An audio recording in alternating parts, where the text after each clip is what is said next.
I stood at the head table of my medical school graduation dinner, champagne glass trembling in my hand, when my mother's voice cut through the celebration like a blade.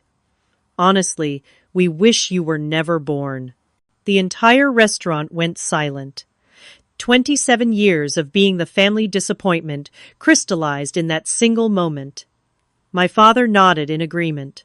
My brothers smirked. I set down my glass, looked at each of them, and said the words that would change everything. Consider me as if I never existed. Live your lives as though there was never a daughter named Mia. The table remained frozen. I could hear the clink of silverware from the kitchen, the soft jazz playing in the background, the sound of my own heartbeat pounding in my ears. My Aunt Susan's fork clattered against her plate. My cousin Emma's eyes were wide with shock. Uncle Frank looked between my mother and me like he was watching a car accident in slow motion. My mother Barbara let out this dismissive laugh that I'd heard 1,000 times before. "Don't be dramatic, Mia. Sit down." She waved her hand like she was shooing away a fly, like my entire existence was just an inconvenience she could brush off. But I didn't sit down. I stood there feeling something shift inside me. All those years of being compared to my brothers Tyler and Brandon flashed through my mind like a movie on fast forward. Tyler, the golden child, the corporate lawyer who made partner at 32. Brandon, the tech genius who started his own company and sold it for millions. And then there was me, Mia, the one who chose medicine instead of law or business. The one who worked 3 jobs through college, who took out loans while my brothers got family money, who graduated with honors but never quite measured up. My father Gerald stood up. His face was red, that vein in his temple throbbing the way it always did when he was about to lecture me. "You're being ungrateful, Mia. After everything we've done for you." I almost laughed. Everything they'd done for me. They hadn't paid a single dollar toward my education. I'd worked myself to exhaustion, lived on ramen noodles and coffee, studied until 3 in the morning while working hospital shifts all on my own. But somehow in their minds they'd supported me. Barbara crossed her arms. "We told you to join Tyler's firm. You could have had a steady job, good money, respect. But no, you had to do things your way. Always so difficult." Brandon leaned back in his chair with that smug expression he'd perfected over the years. "Face it, Mia, you've always been the charity case of this family. We all had to pick up your slack." That's when something inside me just broke. Or maybe it healed. I'm still not sure which. I reached up and unclasped the family heirloom necklace that hung around my neck.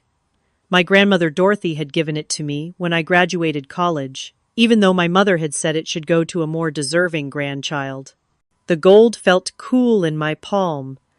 I placed it carefully on the white tablecloth right next to my untouched dinner. Then I took off the bracelet my father had given me for college graduation. The inscription read, "To our daughter." I set it next to the necklace. "What are you doing?"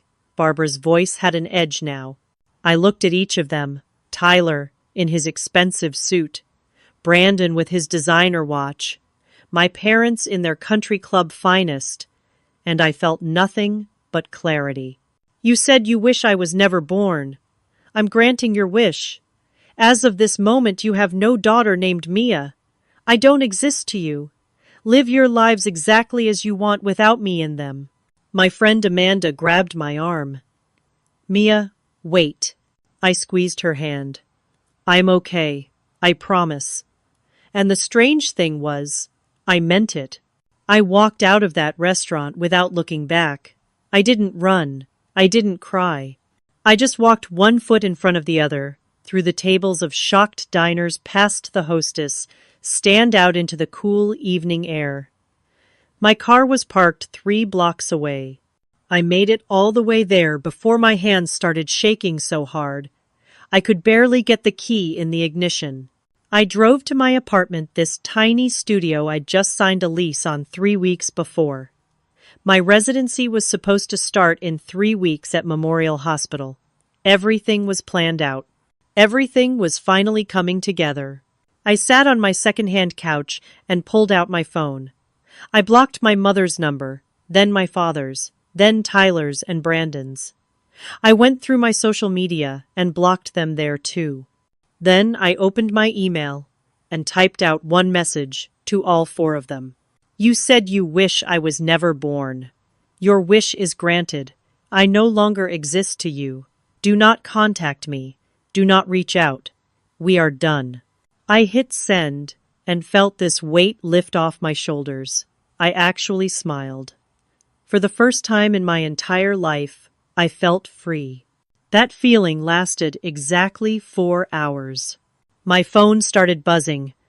Not from them, they were blocked, but from everyone else. Aunt Susan called twice. Cousin Emma sent 7 text messages. Uncle Frank left a voicemail.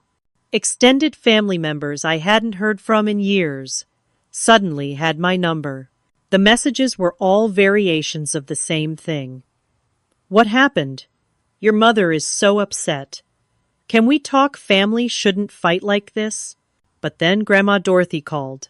She was 81 and sharper than most people half her age. Mia, sweetheart, I heard what happened. Good for you. I almost dropped the phone. What? I said good for you. I've watched your mother treat you like garbage your whole life.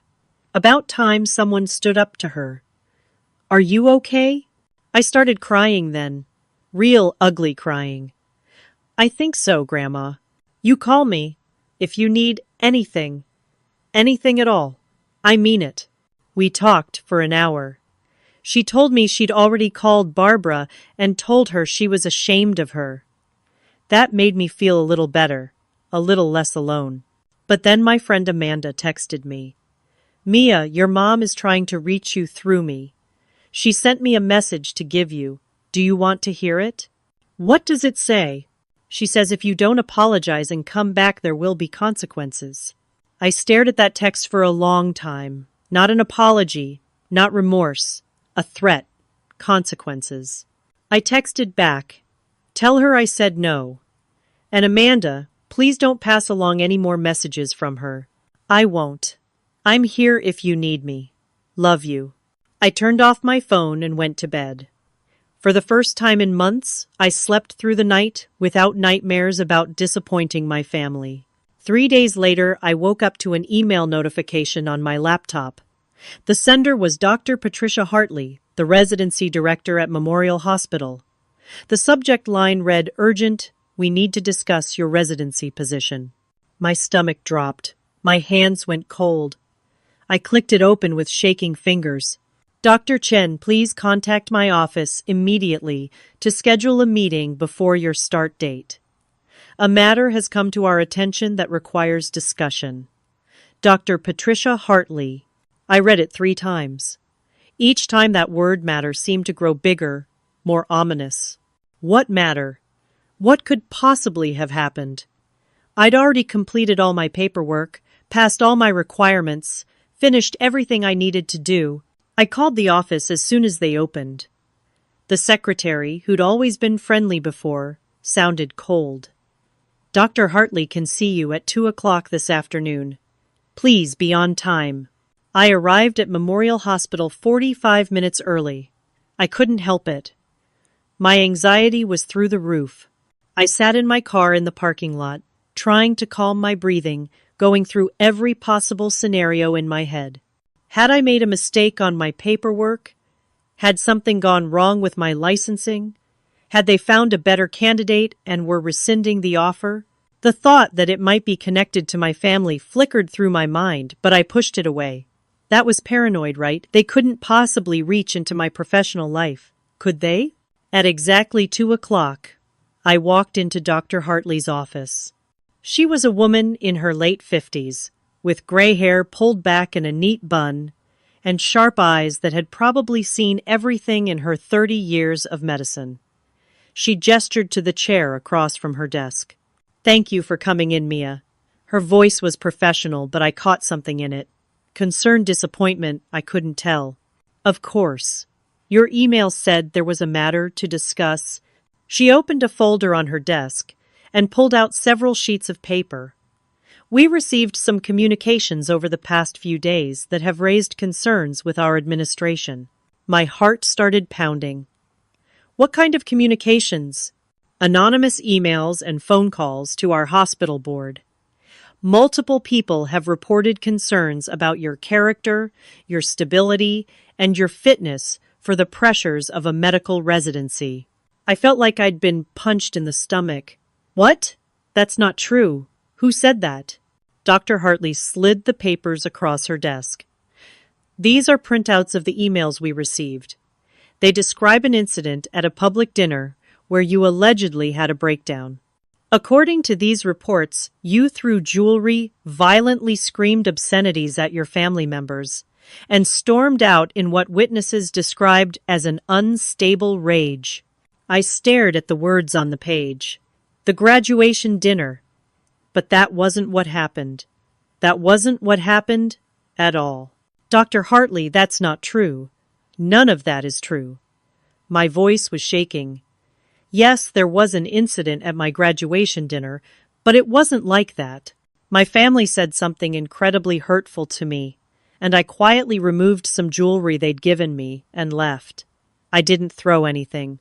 I didn't scream. I just left. She studied my face. Can anyone corroborate your version of events? Yes.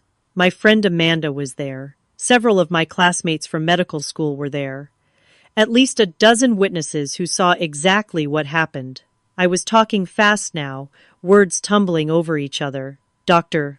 Hartley, I think my family might be behind these complaints. We had a falling out that night, and I cut off contact with them. I think they're trying to punish me. She was quiet for a long moment. Mia, I want to believe you. Your record up until now has been exemplary. Your professors speak highly of you. Your clinical rotations were outstanding. But I could hear it coming. But the hospital administration is concerned. They're worried about drama, about family instability, affecting your performance. Several board members are pushing to rescind your position. I couldn't breathe. My entire career, everything I'd worked for was crumbling right in front of me. Please, please don't do this. I can prove what really happened. I can have my friends send statements. I can show you that these complaints are false. Dr. Hartley nodded slowly. I've argued for you, Mia. I fought to keep your position. Here's what I was able to negotiate. You can start your residency as planned, but you'll be on probationary status for the first 6 months. Probationary status. What does that mean? It means you'll be watched more closely than other residents. Any complaints, any issues, any incidents at all, and your position will be immediately terminated. No second chances. You'll need to be perfect. It was humiliating. It was unfair.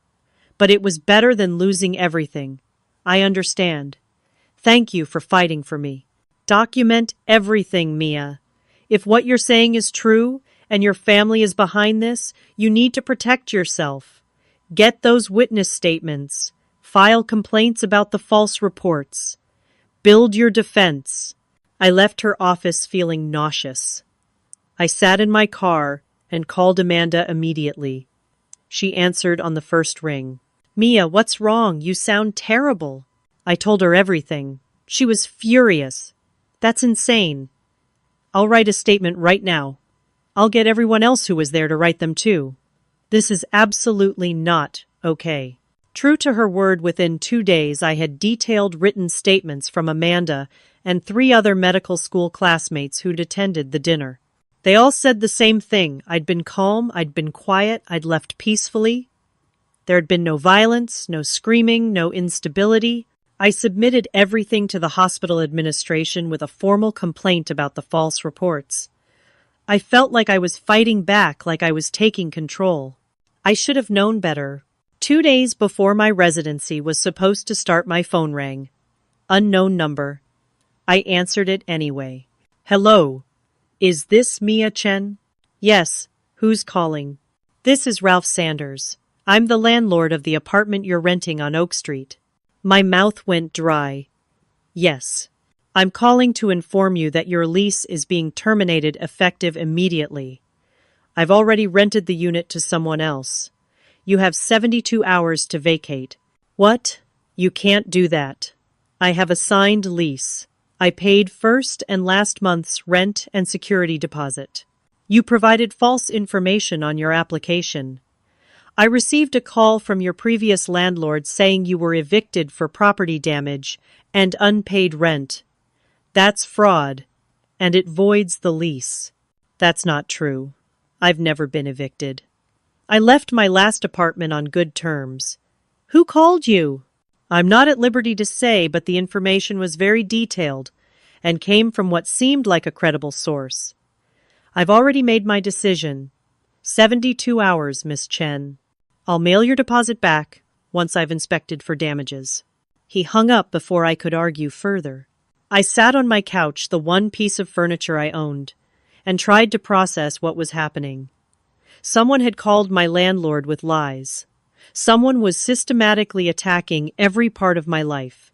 I was about to start one of the most demanding jobs in medicine, and I was going to be homeless. I called Amanda, who immediately offered me her couch. You can stay as long as you need. It's not going to be long term. I just need to find another place, but thank you. I spent the next 2 days apartment hunting between packing up my things. Everything required first month, last month, and deposit. I had the money. I'd been saving carefully for exactly these kinds of expenses during residency. On the day I was supposed to move out, I went to pay for a hotel room for the night while I kept looking. My debit card was declined. I tried again. Declined. I pulled out my credit card. Also declined. I sat in the hotel lobby my entire life, packed into my car outside, and opened my banking app on my phone. Account under review. Access temporarily restricted. Please contact customer service. My hands were shaking so hard I could barely dial the number. The bank's hold music played in my ear while I sat in that hotel lobby, watching people check in and out, going about their normal lives, while mine was falling apart. After 15 minutes, a representative finally answered. How can I help you today? My accounts are frozen, both my checking and savings. I need to know why. Let me pull up your account. Can you verify your social security number and date of birth? I rattled off the information, my voice tight with stress. I see. Your account has been flagged for suspicious activity and potential identity theft. The fraud department has placed a temporary hold pending investigation. Identity theft. I haven't reported any identity theft. Who reported it? I'm not able to see those details, but according to the notes, multiple suspicious transactions were flagged, and someone contacted us with concerns. The investigation will take 7 to 10 business days. 7 to 10 days, I need access to my money now. I'm about to be homeless. I'm starting a new job. I have bills to pay. I understand your frustration, but for your protection, we need to complete the investigation. Is there anything else I can help you with today? I wanted to scream. Instead, I said no, thank you, and hung up. I checked my wallet. $63 in cash. That was it. That was all I had access to in the world. I had $12,000 in my savings account that I'd scraped together over years of working multiple jobs. Money I needed for rent, for food, for gas, for everything I'd need during residency when I'd be working 80-hour weeks and barely surviving, and I couldn't touch it. My residency started in 2 days. 2 days. I needed professional clothes, a stethoscope, comfortable shoes. I needed a place to live. I needed to eat. And I had $63. I called Amanda again. She answered immediately. What's wrong now? My bank accounts are frozen. Someone reported suspicious activity and identity theft. I can't access my money. Oh my God, Mia. Okay. My couch is yours. Seriously, for as long as you need it. We'll figure this out. I drove to Amanda's apartment in a daze. She lived in a small two-bedroom place with her girlfriend Sarah. They welcomed me in, helped me bring in my boxes, and Amanda made me sit down and eat something while Sarah made up the couch with blankets and pillows. I feel like such a burden, I said. You're not. You're my friend, and you're going through something awful. Let us help. That night, I filed fraud reports with the bank. I filed a police report about the harassment. I tried to trace who had made the false reports about my accounts, but everything was anonymous, untraceable, professional. The next morning, my phone rang. I didn't recognize the number, but something made me answer it. Mia, it's Tyler. My blood went cold. How did you get this number? That doesn't matter. I'm calling because this has gone on long enough. I have nothing to say to you. Just listen for a minute. All of this can go away. The problems with your residency, the issues with your apartment, your bank accounts, all of it. Mom and Dad just want an apology. And there it was. Confirmation. They were behind everything. An apology. I laughed, and it sounded bitter even to my own ears. For what? For defending myself. For having boundaries. For embarrassing them in public. For making a scene. They want you to post on social media admitting you were wrong and disrespectful. They want you at Sunday dinner to apologize in front of the extended family. That's it. That's all it takes for this to stop. You're a lawyer, Tyler. You know what you're describing is harassment, extortion. It's illegal. His voice turned cold. Prove it. All those complaints, anonymous. The bank freeze standard fraud protocol. The landlord, he made his own decision based on information he received. There's nothing connecting any of this to us. I know people at your hospital, Mia. I know people at your bank. I know people everywhere. Our family has connections you can't even imagine. You're making this so much harder than it needs to be. We're family. You'll come crawling back eventually. Why not make it easy on yourself?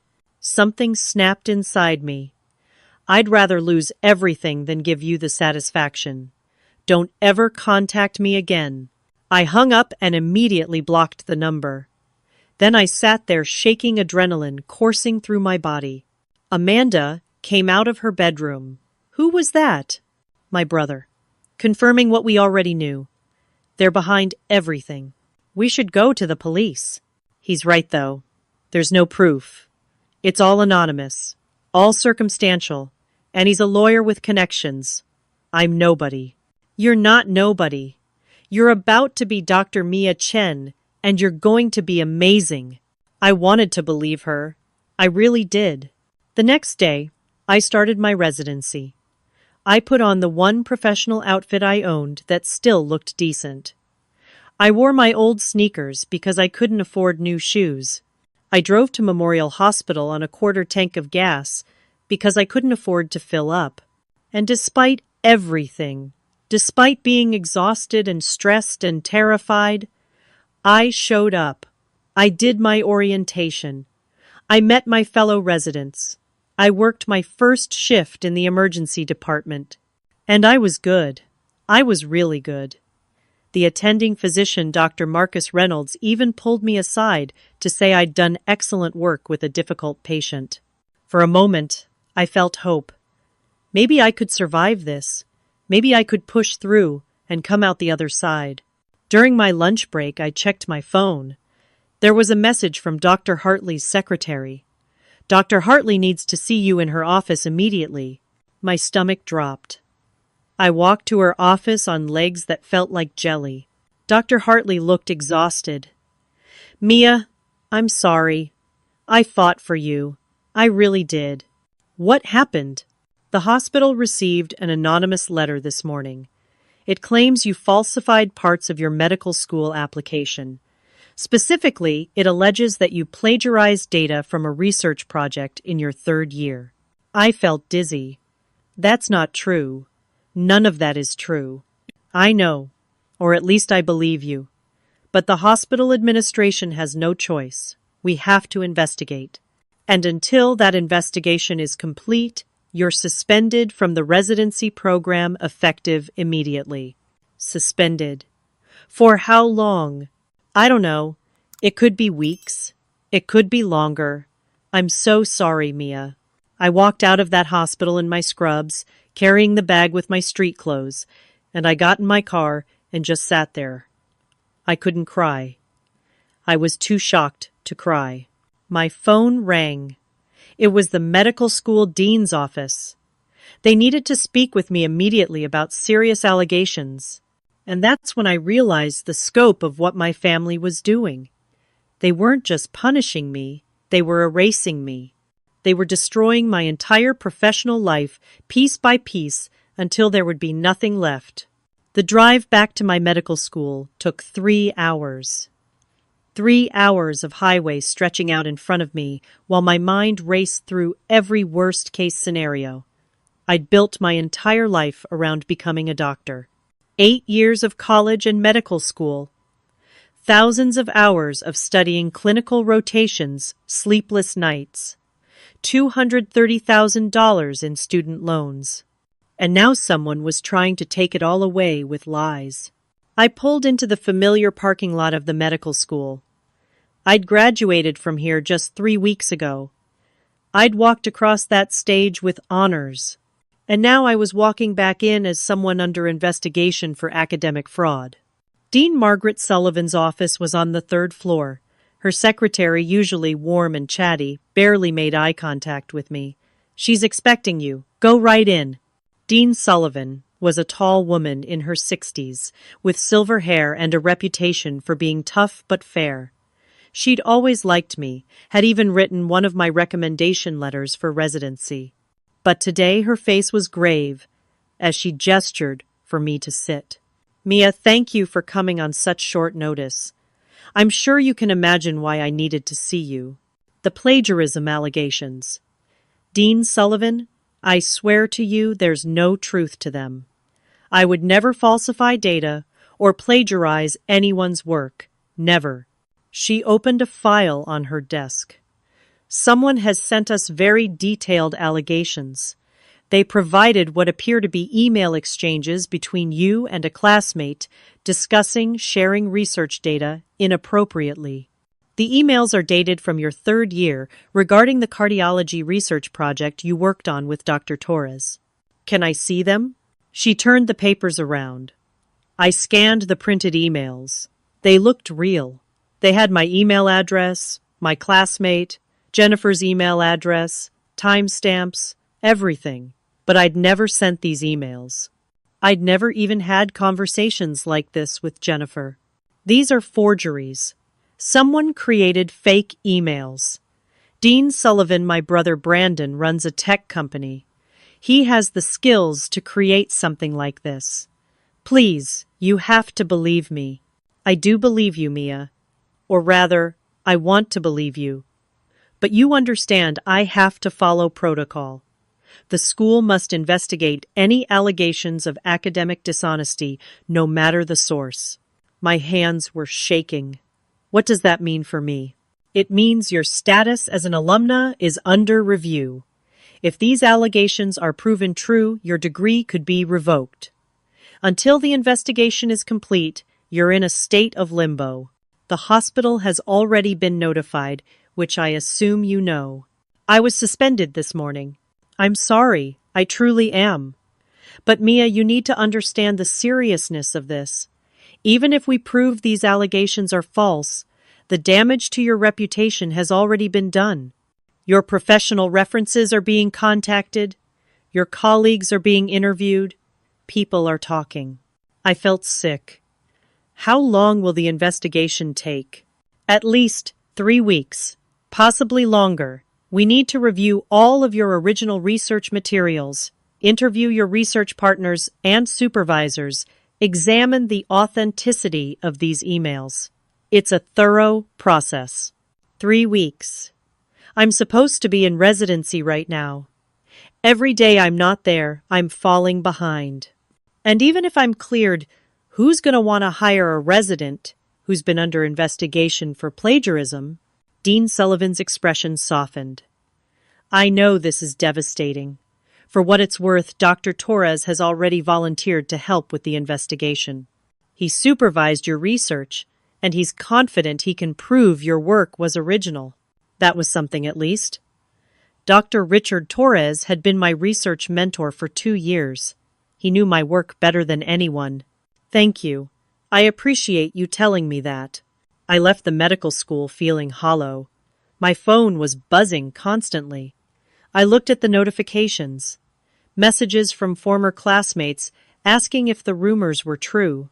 Emails from medical colleagues I'd worked with, expressing concern.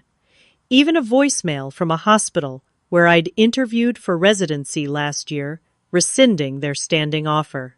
The rumor mill was working fast. In the medical community, reputations were everything. And mine was being shredded in real time. I drove back to Amanda's apartment. It was early afternoon, and she was at her own residency. Sarah was at work. I had the place to myself.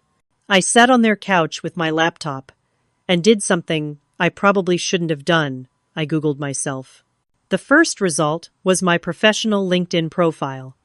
The second was my medical school graduation announcement. The third was a forum post on a medical student message board. The thread was titled, "Anyone know what happened with Mia Chen?" I clicked it against my better judgment. The comments made my stomach turn. I heard she plagiarized her research thesis.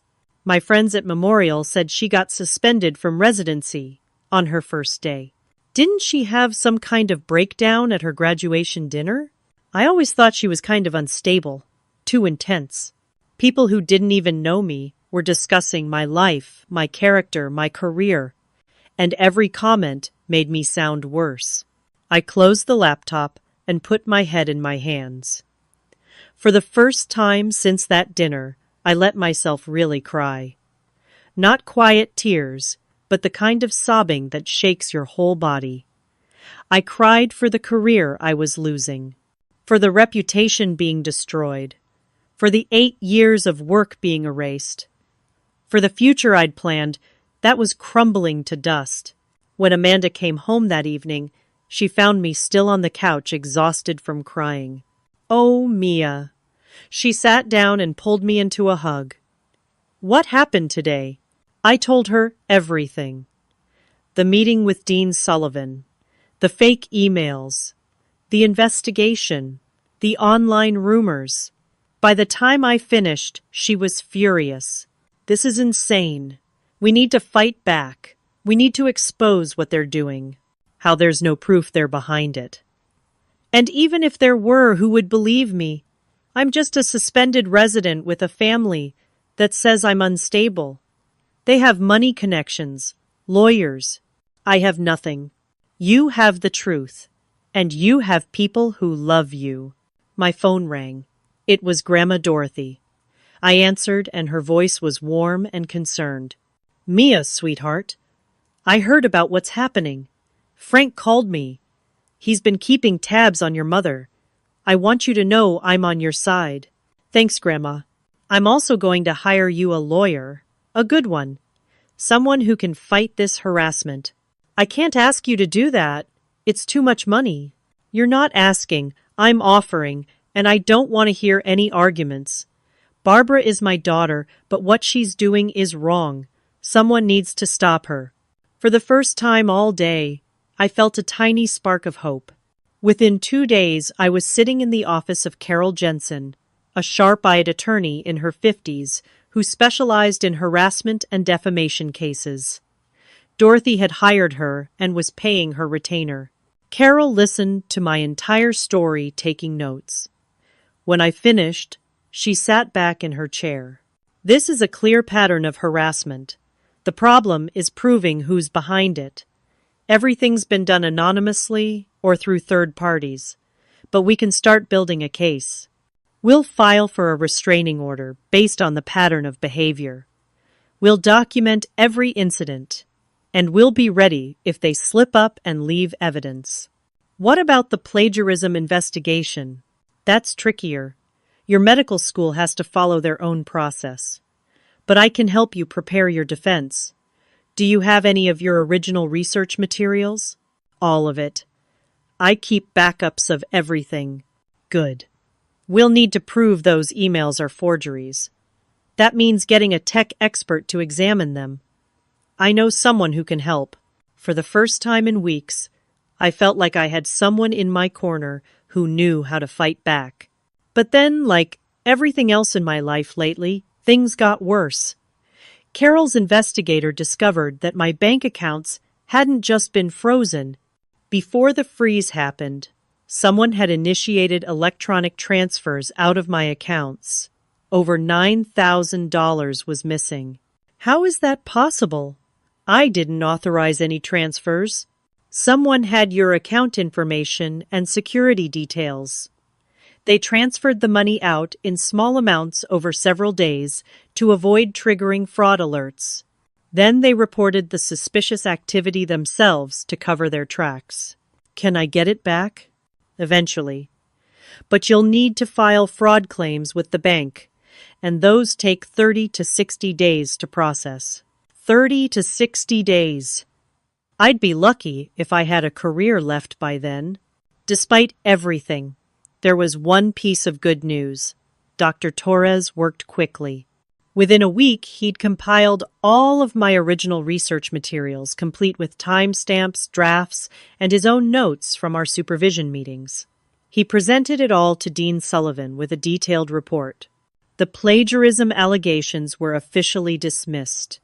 The fake emails were identified as forgeries. My record at the medical school was cleared. Dean Sullivan called me personally. Mia, I'm so relieved to tell you this. You've been completely exonerated. I'm writing a formal letter to Memorial Hospital defending you and explaining the situation. I should have been ecstatic. Instead, I just felt exhausted. Thank you, Dean Sullivan. I really appreciate everything you've done. But when I called Dr. Hartley at Memorial Hospital, her voice was sad. Mia, I'm so glad the allegations were disproven, and I want you to know I fought for you. But the hospital administration has decided to terminate your residency position. What? Why? I was cleared. I didn't do anything wrong. I know. They know that too. But they feel that the situation has created too much disruption, too much drama. They're concerned about the hospital's reputation and the potential for ongoing issues. I'm so sorry. They've suggested you reapply next year. Next year. A whole year of my life lost. A year where I'd have to explain to every program why my residency was terminated. A black mark that would follow me forever. I understand. Thank you for trying. I hung up and sat in Amanda's living room, staring at the wall. I'd been cleared of wrongdoing, but I'd still lost everything. My family had won. They'd destroyed my career without ever leaving a fingerprint. That night, I drove past Helen's guest house just to get some air. I noticed a car parked down the street, my parents' car. They were watching me, following me. Even after everything they'd done, they weren't stopping. I took a photo of their car and sent it to Carol Jensen. They're stalking me now. Her response was immediate. Document everything. We're filing for that restraining order tomorrow. But the next morning brought another crisis. I woke up to a call from Carol. Mia, I need to tell you something. Your parents are suing you for defamation and emotional distress. I sat up so fast I got dizzy. They're suing me. For what? Carol's voice was calm, but I could hear the anger underneath. They claim that your email cutting them off and the things you've said to extended family members about them constitute defamation. They're saying you've damaged their reputation in the community and caused them emotional distress. They're seeking $50,000. That's insane. I told the truth. I haven't lied about anything. I know. And truth is an absolute defense against defamation. But defending against this lawsuit is going to cost money. Legal fees court costs depositions. We're looking at $15,000 to $20,000, even though we'll win. I don't have that kind of money. I don't have any money. Your grandmother is willing to cover it. I already spoke with her this morning. I felt like I was drowning in an ocean of debt and obligation. Dorothy was already paying for my lawyer. Now she'd have to pay to defend me against my own parents. It was humiliating. The lawsuit is scheduled for a hearing in 6 weeks, Carol continued. Your brother Tyler is representing them. Of course he was. Tyler had connections throughout the legal system. This was going to be ugly. I hung up with Carol and looked at the clock. 7:30 in the morning. Amanda had already left for the hospital. Sarah was at work. I was alone in their apartment, unemployed, under investigation, being sued, and broke. I got dressed and went outside to my car. I needed to drive somewhere, anywhere, just to clear my head. But when I got to the driveway, my car was gone. I walked up and down the street thinking maybe I'd parked somewhere else and forgotten, but no. My car was definitely gone. I called the police non-emergency line. I need to report a stolen vehicle. The operator took my information. Actually, ma'am, your vehicle was towed early this morning from that address. It was reported as abandoned. Abandoned, I drove it yesterday. It's registered, insured, everything. You'll need to contact the tow company. They're the ones who made the report. I got the number and called. The tow company wanted $375 to release my car. I had $11 in my wallet. I walked back into Amanda's apartment and just stood there in the living room. I had no car, no money, no job, no career, a lawsuit hanging over my head. And my family was still out there, still attacking, still finding new ways to destroy me. My phone rang. It was Dorothy. Grandma, I can't keep taking your money. This is too much. Nonsense. You're my granddaughter, and what Barbara is doing is unconscionable. I'm paying for that tow fee. Give me the number. Grandma, Mia, let me help you, please. I have more money than I could ever spend, and I want to use it to protect you. This is important to me. Her voice cracked a little on that last sentence. I realized this wasn't just about me. This was about her seeing her own daughter become a monster and trying to make it right. Okay. Thank you. She paid the tow fee, and Amanda drove me to get my car. As we pulled out of the tow yard, I saw my father's car parked down the street. They were watching. They wanted me to know they were watching. Over the next few days, Carol worked on filing a restraining order. We documented every incident of harassment, every false report, every attack on my life. She prepared a comprehensive case. The restraining order hearing was scheduled for the following week. But 3 days before it, I got a call from Uncle Frank. Mia, you need to come to the hospital. Your grandmother had a stroke. Everything stopped. Is she okay? She's stable. She's going to recover. But it was serious. She's at St. Mary's Hospital. I drove there immediately. Dorothy was in the ICU, hooked up to monitors but awake. When she saw me, she tried to smile. Don't you dare feel guilty about this, she said, her words slightly slurred, but understandable. I'm old. These things happen, but I did feel guilty. The stress of everything, the fighting with Barbara, the legal battles, it had all taken a toll on her. I stayed with her for hours. Uncle Frank arrived around dinner time. He pulled me aside in the hallway. Barbara's already making moves, he said quietly. She filed for emergency guardianship of Dorothy this morning. She's claiming Mom is incapacitated and can't make her own decisions. She had a stroke, but she's lucid. She's talking. She's aware. I know. But Barbara's trying to get control of Mom's finances. If she succeeds, that means no more money for your legal defense. I felt like I was going to be sick. Can she do that? She's trying. But I'm contesting it. So are several other family members. We're not going to let her do this. For the next week, my life became a blur of hospital visits, legal meetings, and pure survival. I found a part-time job as a medical consultant for a healthcare company. It wasn't residency, but it paid bills and used my medical knowledge. I started working 40 hours a week, while also dealing with lawyers and court dates. The restraining order hearing finally happened. Carol presented all our evidence: the pattern of harassment, the false reports, the surveillance, the financial attacks. The judge listened carefully. Barbara played the victim. She cried on the stand, talking about how much she missed her daughter, how worried she was about me, how she just wanted her family back together. It was a performance worthy of an award. But Carol was better.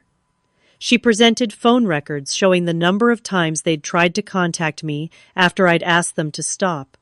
She showed photos of their car outside Helen's house. She had Amanda and other witnesses testify about the harassment. The judge granted a temporary restraining order. Barbara and Gerald had to stay 300 feet away from me. They couldn't contact me directly or through third parties. Violation would result in arrest. Barbara lost her composure in the courtroom. She stood up and started yelling about how ungrateful I was, how I'd destroyed their family, how I'd poisoned everyone against them. The judge threatened her with contempt. It was the first time I'd seen my mother look genuinely unhinged. And I realized something. She wasn't in control anymore. She'd lost control, and that terrified her more than anything. The guardianship petition for Dorothy failed. The doctors confirmed she was competent to make her own decisions. Dorothy recovered well from the stroke and was discharged to a rehabilitation facility. And then something surprising happened. Carol filed a countersuit against my parents for harassment, stalking, and malicious interference with my career and finances. With all the documented evidence, she had a strong case. Tyler quietly withdrew as their lawyer. Something about potential ethics violations. Barbara and Gerald had to hire a new attorney, and this one advised them to drop their defamation lawsuit against me. The lawsuit was dismissed. For the first time in months, I could breathe. I still didn't have a residency. I still had massive debt and a damaged reputation, but the active attacks had stopped. The restraining order was in place. The lawsuit was gone. My bank finally finished their fraud investigation and restored most of my stolen money. Not all of it, but enough that I had a cushion again. I kept working at the healthcare consulting job. I started therapy to process everything that had happened. I began the long, slow work of rebuilding my life. And then, 2 months after everything fell apart, I got an email that changed everything. Dear Dr. Chen, I hope this message finds you well. My name is Dr. Sarah Mitchell, and I'm the Residency Director at Pacific Northwest Medical Center in Seattle. I recently heard about your situation from Dr. Patricia Hartley, who felt terrible about how things ended at Memorial Hospital. She reached out to several of her colleagues advocating on your behalf. After reviewing your record, speaking with your references at medical school, and learning what you've been through, I would like to offer you a position in our residency program starting in 3 months. Please let me know if you're interested in discussing this opportunity. I read the email 3 times. Seattle. All the way across the country. Far from my family, far from everything I knew. A chance to start completely over. A prestigious program. Maybe even better than Memorial had been. But there was a catch. Residency positions were public record. My family would be able to find out where I was going. And the restraining order was only valid in my current state. I called Amanda immediately. They're offering me a residency in Seattle. That's amazing. Are you going to take it? I don't know. What if they follow me? What if this all starts again? Then you fight back again. But Mia, you can't let them take your dreams away. You've worked too hard. You deserve this. I called Dorothy next. She was back home recovering well, and her voice was strong. Take it, she said firmly. Take it and don't look back. Barbara can't hurt you anymore. The restraining order, the failed lawsuit, Frank and I, watching her every move she knows she's lost. Go be a doctor, sweetheart. It's what you were meant to do. I thought about it for 2 days. And then I accepted. 2 weeks before I was supposed to move to Seattle, a package arrived at Amanda's apartment. It was addressed to me, no return address. Inside was the family heirloom necklace I'd left on the table at the graduation dinner, and a note in my mother's handwriting. You always took what wasn't yours.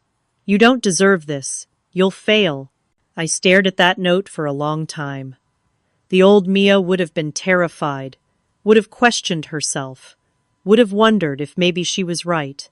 But I wasn't that person anymore. I'd been through too much. I'd survived too much.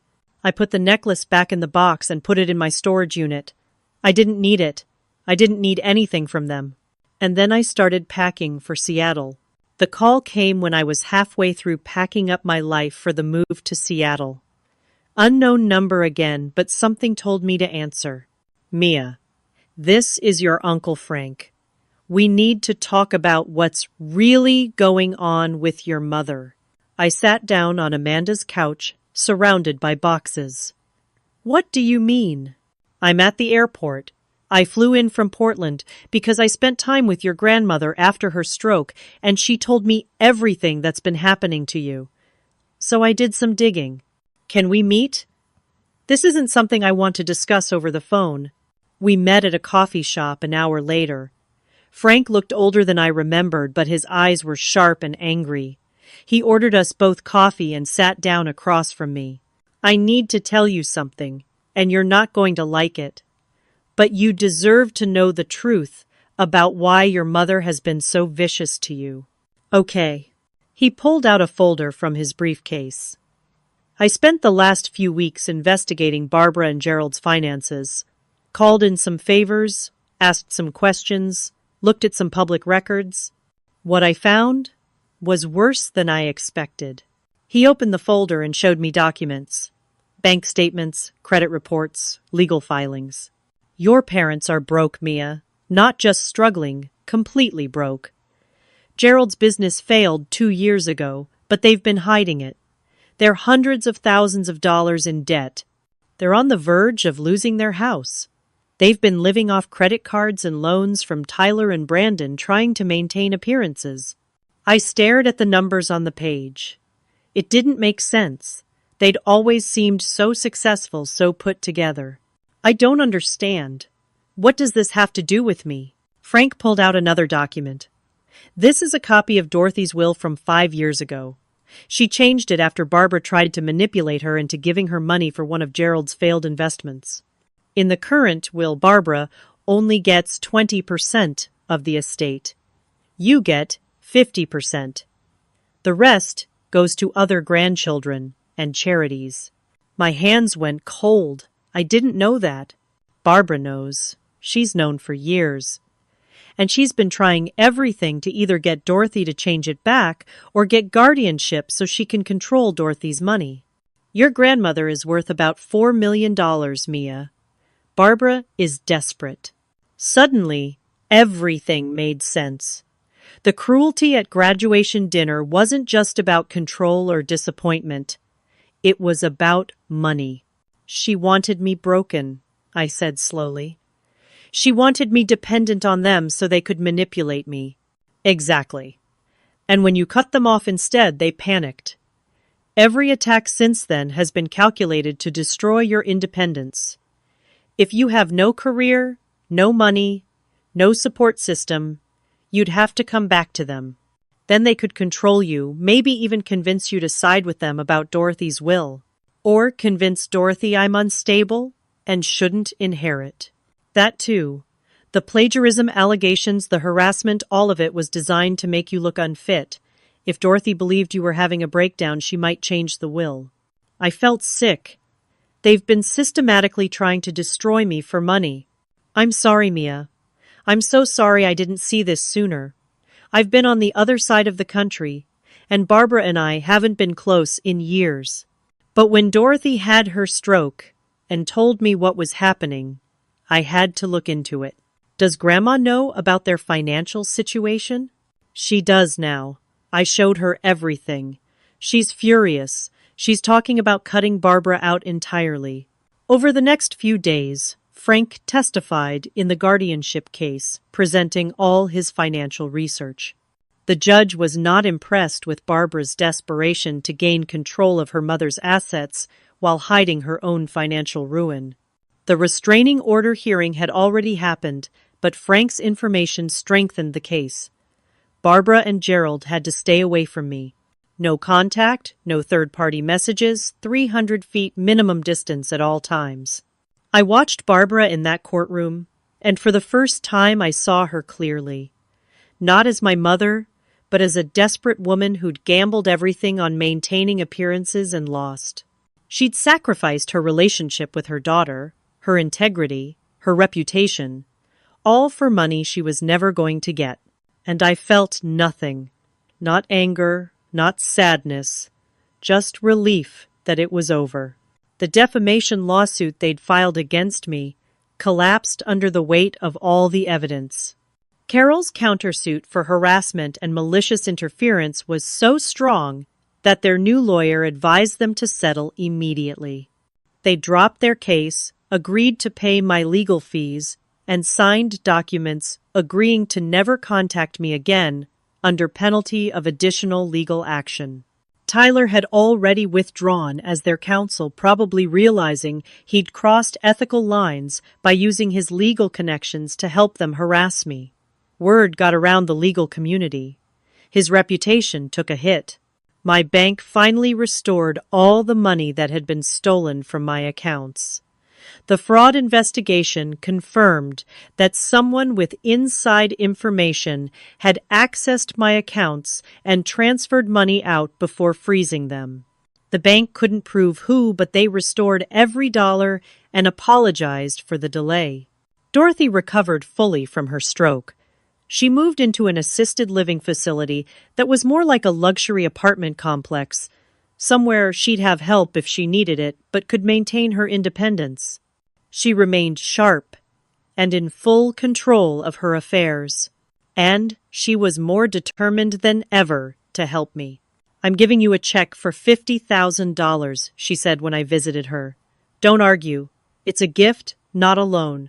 Use it to start your new life in Seattle. Get a nice apartment, buy what you need, have a cushion while you settle in." I started to protest, but she held up her hand. "Mia, I'm 81 years old. I have more money than I could spend in 3 lifetimes. And you know what? Watching you stand up to Barbara, watching you refuse to break no matter what she threw at you, that's made me prouder than anything else in my life. You're the granddaughter I always hoped you'd be. Strong, principled, brave. Let me help you. It would make me so happy." So I accepted. And it felt like freedom. I found a beautiful 1-bedroom apartment in Seattle near the hospital. I bought new furniture. I got professional clothes for residency. I treated myself to things I'd always considered luxuries, like quality running shoes and a real coffee maker. Amanda threw me a goodbye party. Dorothy came supported by a walker but smiling. Frank flew in from Portland. Sarah, Amanda's girlfriend, made an incredible dinner. Several friends from medical school showed up. It was small, but it was full of people who genuinely cared about me. "To Mia," Amanda said, raising her glass. "Who showed us all what real strength looks like?" Everyone cheered, and I felt tears in my eyes. Good tears this time. I moved to Seattle 2 weeks later. The drive across the country took 4 days, and every mile felt like leaving the past behind. I listened to podcasts and music, stopped at roadside diners, slept in budget hotels. By the time I reached Seattle, I felt lighter than I had in years. Pacific Northwest Medical Center welcomed me with open arms. My new residency director, Dr. Sarah Mitchell, was warm and supportive. My fellow residents were friendly and talented. Nobody knew about my past drama. I was just Dr. Mia Chen, the new resident who'd transferred from the East Coast. I worked hard, harder than I'd ever worked. 80-hour weeks in the emergency department learning from incredible attending physicians, treating patients, saving lives. And I loved every exhausting minute of it. For the first time in my life, I felt happy. Genuinely. Completely happy. I made friends with my residency cohort. I started dating someone, a nurse named Chris, who was kind and funny and had no idea about my complicated family history.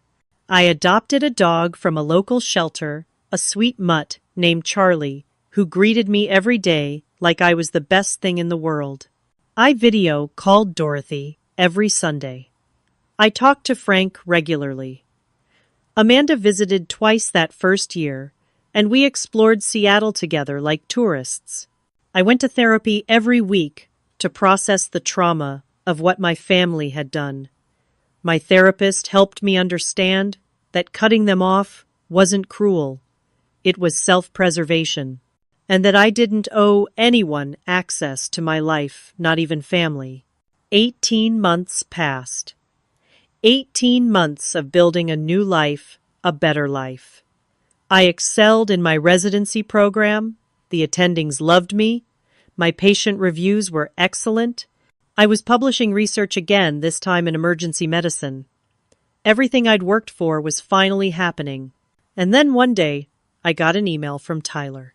Subject: Mom is sick. I stared at it for a long time before opening it.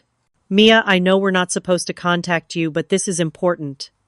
Mom has been diagnosed with stage 3 breast cancer. She's starting treatment next week. She's been asking for you. She says she's sorry for everything that happened and wants to make amends. Dad wanted me to reach out. Please consider coming home to see her. She needs you. Gerald had added a note at the bottom. Please come home. She needs you. We all miss you. I read the email 3 times. I felt my heart rate pick up, that familiar anxiety starting to creep in. The old guilt, the old obligation, the voice in my head saying, "But she's your mother." And then I closed the email. I didn't respond immediately. Instead, I called Dorothy. "Grandma, did you know about Barbara's diagnosis?" "I did. She called me last week." "Mia, I'm sorry she's sick. I truly am. But you need to know something. She's not sorry. She's scared and wants support. But she hasn't changed. She hasn't apologized. She's using this illness to try to guilt you into coming back." "How do you know?" "Because she called me trying to use the cancer diagnosis to get me to change my will. Said she needed financial security for her medical treatments, and that you should understand, since you're a doctor." I told her no. I also told her that trying to manipulate me while she's sick was particularly low. I felt that familiar clarity settle over me. The same clarity I'd felt at the graduation dinner when I'd walked away. "Thank you for telling me. What are you going to do?" "What I need to do for myself." I opened my laptop and typed a response to Tyler. "I'm sorry to hear about Barbara's illness. I hope she responds well to treatment and makes a full recovery. However, I meant what I said 18 months ago. I don't exist to you. I'm not your daughter, your sister, or your family member anymore. That door was closed permanently when you chose to systematically destroy my life rather than respect my boundaries. Please don't contact me again. I wish you all well, but from a distance." I hit send before I could second-guess myself. Then I blocked Tyler's email address. I didn't feel guilty. I felt free. Dorothy called me that night. "Barbara called me crying, said you refused to see her. She's telling everyone you're heartless." I'm okay with that. Let her tell whoever she wants, whatever she wants. I'm 3,000 miles away living my life, and she can't touch me anymore. Good. I'm proud of you, sweetheart. The next few months passed peacefully. I heard through Frank that Barbara's treatment was going well, that she was likely to recover fully. I was glad. I didn't wish her harm. But I also didn't want her in my life. Tyler sent one more email that I didn't open. Then nothing. They finally got the message. 3 years after the graduation dinner, I was standing in front of a mirror in a hotel ballroom, adjusting my name tag, Dr. Mia Chen, Emergency Medicine Specialist. I was attending a national medical conference about to present research I'd conducted on trauma protocols in emergency departments. My life looked nothing like it had that terrible night. I'd finished my residency with honors, top of my class. Pacific Northwest Medical Center had offered me a fellowship in emergency medicine, which I'd completed. Now I was working as an attending physician in their ED teaching residence, conducting research, saving lives every day. I had a beautiful apartment with a view of the water. Charlie, now 3 years old, was the best dog I could have asked for. Chris and I had been together for 2 years, and he'd moved in 6 months ago. We were talking about marriage, but there was no rush. Life felt good, stable, and completely mine. I hadn't spoken to Barbara, Gerald, Tyler, or Brandon in 3 years. The restraining order was now permanent. I'd heard through Frank that their financial situation had stabilized somewhat. Barbara had recovered from cancer. Tyler's career had bounced back. Brandon's company was doing okay. They'd moved to a smaller house, but were managing. I felt nothing about any of it. Not relief, not satisfaction, not anger. They were strangers to me now, people I used to know in another life. Dorothy, now 84, was still sharp and healthy. We talked every week. She'd updated her will to leave me 60% of her estate and cut Barbara to 10%. She got her inheritance early and all the money I spent on your legal defense, Dorothy had said dryly. Frank and I had grown close. He visited Seattle twice a year, and we'd have long dinners where he'd tell me stories about the family I no longer spoke to. Not gossip, just updates in case I ever wanted to know. I appreciated that he never pushed me to reconcile.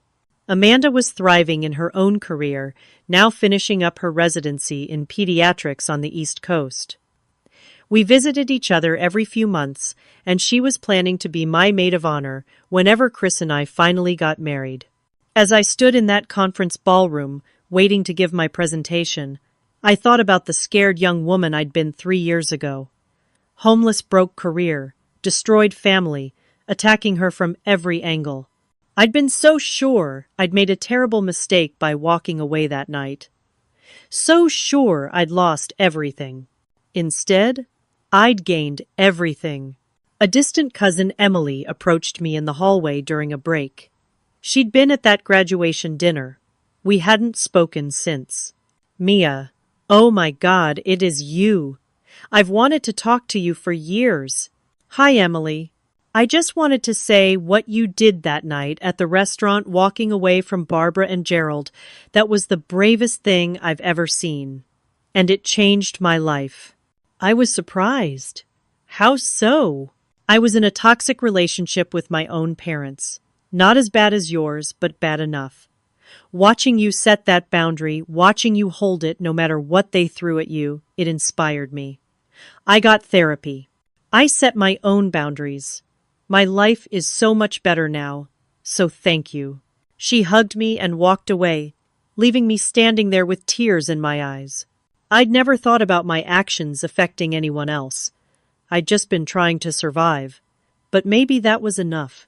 Maybe showing people that you can choose yourself, that you can walk away from toxicity even when it's family, maybe that mattered. My presentation went beautifully. The research was well received. Afterward, several colleagues approached me with opportunities for collaboration. My career was everything I'd hoped it would be. That evening, I called Dorothy from my hotel room. "How did it go?" she asked. "It was amazing, Grandma. Everything is amazing. You sound happy. Really happy." "I am. I really, truly am." "Good. You deserve it, sweetheart. After everything you've been through, you deserve all the happiness in the world. I heard through Frank a few months later that Barbara had been asking about me. Not trying to contact me, just asking if I was okay, if I was happy. Apparently, her cancer scare had made her reflect on her life, and she'd realized what she'd lost. But it was too late. Some bridges once burned can't be rebuilt, and I was okay with that. I'd learned something crucial through all of this. Family isn't just about blood. Family is about who shows up for you, who supports you, who loves you unconditionally. Dorothy, Amanda, Frank, Chris, my colleagues, my friends, they were my family now. They'd chosen me, and I'd chosen them. On a quiet Sunday morning 6 months later, I was sitting in my apartment with Chris and Charlie drinking coffee and reading the newspaper. My phone rang. Dorothy. Morning, Grandma. Morning, sweetheart. I have some news. Barbara reached out to me yesterday. She wanted me to ask if you'd be willing to talk to her. I told her I'd ask, but that I wouldn't push you either way. I thought about it. 3.5 years of silence. 3.5 years of peace. No, I don't want to talk to her. I'm happy, Grandma. I'm finally completely happy. And opening that door again, even a crack, would risk everything I've built. That's what I thought you'd say. And I think you're right. You don't owe her anything, Mia. Not your time, not your forgiveness, not your presence. You gave her 27 years. That's more than enough. Thank you for understanding. Always, sweetheart. Always. A few weeks later, I was getting ready for work when I caught my reflection in the mirror. I was wearing scrubs, my stethoscope around my neck, my hair pulled back. I looked like exactly what I was, a successful emergency medicine physician at the top of her field. Around my neck was the family heirloom necklace. Dorothy had given it to me permanently after Barbara asked for it back. It was my mother's, Dorothy had said.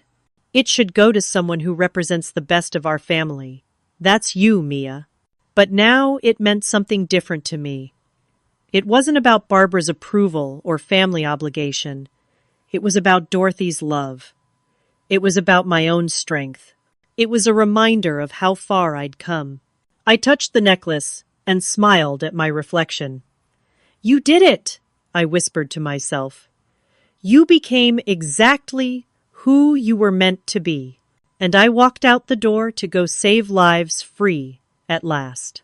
I learned something profound through all of this. Something I want everyone struggling with toxic family to know. Sometimes the greatest act of love you can give yourself is walking away from people who refuse to love you back. You don't owe anyone access to your life, not even family, especially not family who use that relationship to hurt you. Blood doesn't make family. Love, respect, and support do. When you choose yourself, when you set boundaries and hold them no matter what, you make space for real love, real success, and real peace. The people who truly love you will respect your boundaries. The people who don't weren't really loving you in the first place. It's been almost 4 years now since that graduation dinner. 4 years of building a life on my own terms, of finding family in chosen people rather than assigned ones, of learning that I'm stronger than I ever imagined. I still have hard days. Therapy is ongoing. Trauma doesn't just disappear, but I also have good days, great days. Days where I wake up grateful for every choice I made, even the scary ones. Especially the scary ones. Because those scary choices, the choice to walk away, the choice to stand alone, the choice to keep fighting when everything seemed lost, those choices saved my life. And if you're reading this while dealing with your own toxic family, while wondering if you should set boundaries or walk away while feeling guilty for wanting to choose yourself, I want you to know something. You deserve peace. You deserve respect. You deserve love that doesn't come with conditions and cruelty. And if the people who are supposed to love you can't give you that, you have every right to walk away. It won't be easy. It might be the hardest thing you ever do.